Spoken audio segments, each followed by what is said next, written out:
সকালের ব্রেকফাস্ট অথবা বিকালের নাস্তায় এই ধরনের ব্রেড কিন্তু আমরা সকলেই খেয়ে থাকি। আজকে আমি আপনাদেরকে দেখাবো কিভাবে একদম বেকারি স্টাইলে আপনারা বাসায় এই ব্রেডটি তৈরি করতে পারবেন।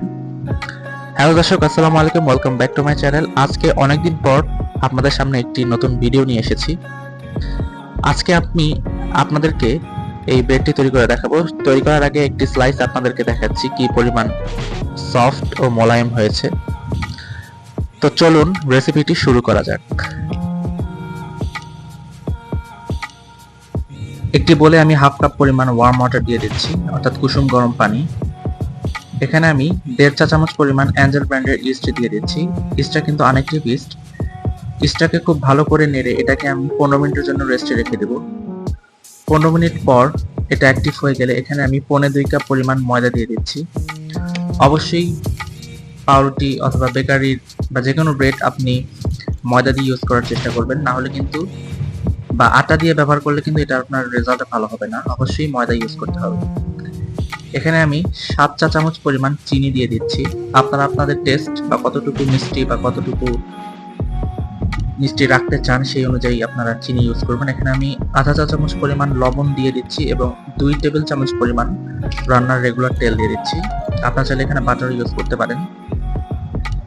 এবারে আমি হাত দিয়ে খুব ভালো করে এটাকে মিক্সড করে নিচ্ছি। প্রথম দিকে একটু আলতো করে মিক্সড করতে হবে। আমি একটু হালকা হাতে এটাকে মিক্সড করে এরকম দলা পাকিয়ে নিচ্ছি। এবার আমি আরো আধা কাপ পরিমাণ কুসুম গরম পানি এখানে দিয়ে একটি ডো তৈরি করে নেব। আমি ধাপে ধাপে পানিগুলো ইউজ করছি। কখনো পার্মানেন্টলি একবারে পানি দিয়ে এটাকে মিক্সড করতে যাবেন না, তাহলে দেখবেন বেশি রানি টেক্সচার চলে এসেছে।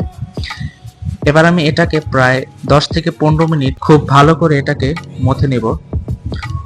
যত ভালো করে মথা হবে পাউরুটির টেক্সচার কিন্তু খুব ভালো হবে, তাই এটাকে মথা কিন্তু খুব ভালো করে করতে হবে, প্রায় সময় নিয়েই করতে হবে। দেখতে পাচ্ছেন আমি খুব ভালো করে এটাকে ম্যাশ করছি এবং যত ভালো করে ম্যাশ করবেন পাউরুটির টেক্সচারটা কিন্তু খুব তত ভালো হবে।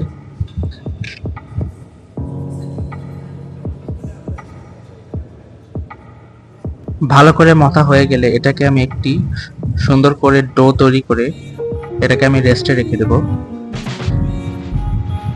খুব ভালো করে ডো তৈরি করে এটাকে আমি রেস্টে রেখে দিচ্ছি প্রায় 2 ঘন্টার জন্য।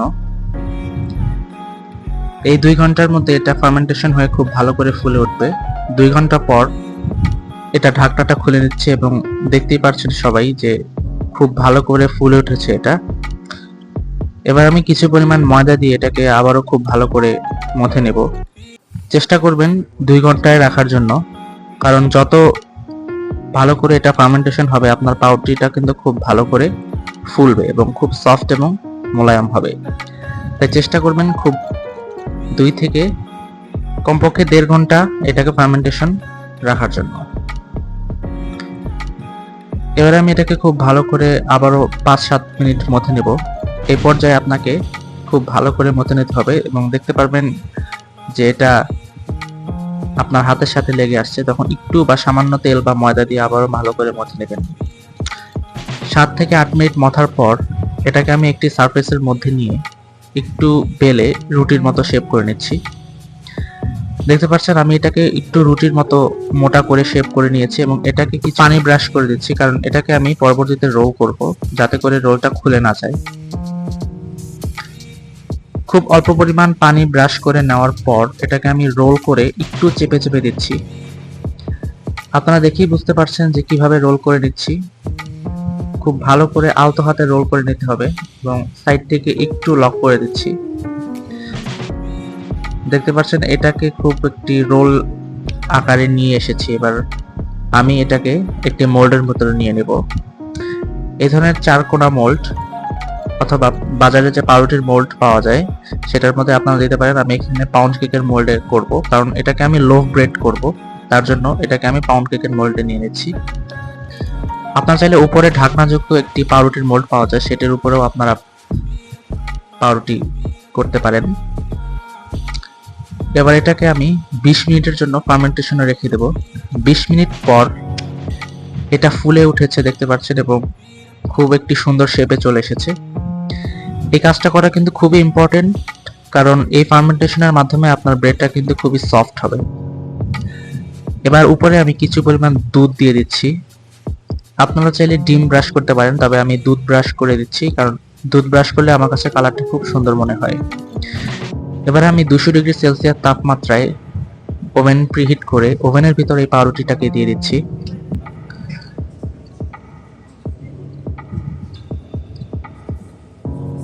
আমি আমার ওভেনে 200 ডিগ্রি সেলসিয়াস তাপমাত্রায় প্রিহিট করে ওভেনে দিয়ে দিলাম।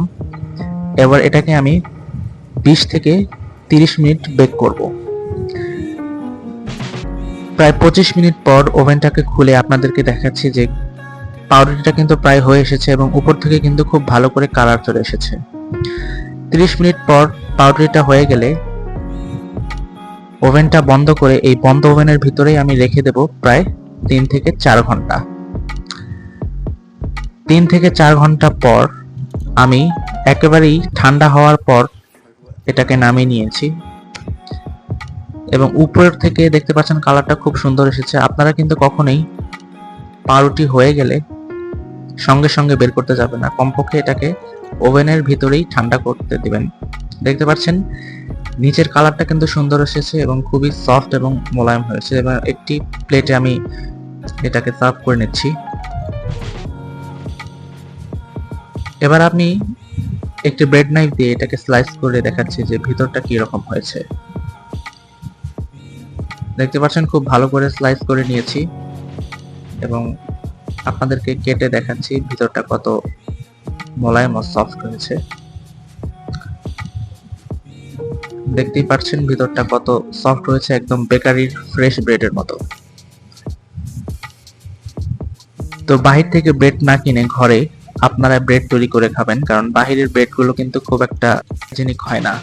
তাই বাসায় খুব কম উপকরণে একদম বেকারির মতো ব্রেড তৈরি করে খাবেন। প্রতিদিন প্রায় আপনারা এরকমের ব্রেড তৈরি করে নেবেন এবং সকাল বিকাল ও ব্রেকফাস্টের নাস্তায় আপনারা এগুলো খেতে পারেন। বিশেষ করে বাচ্চারা কিন্তু ব্রেড খেতে খুবই পছন্দ করে, নিউট্রেলা, বাটার অথবা টোস্ট করে খেতে। আশা করি আজকের এই ভিডিওটা আপনাদের কাছে খুবই ভালো লেগেছে এবং আমার রেসিপিটা দেখে আপনারা অবশ্যই বাসায় তৈরি করবেন। নিত্য নতুন ভিডিও পেতে অবশ্যই চ্যানেলটি সাবস্ক্রাইব করবেন, অবশ্যই লাইক, কমেন্ট ও ফ্রেন্ডস এন্ড ফ্যামিলির সাথে আমার ভিডিওটি শেয়ার করবেন। আপনারা সবাই ভালো থাকবেন, সুস্থ থাকবেন। খোদা হাফেজ।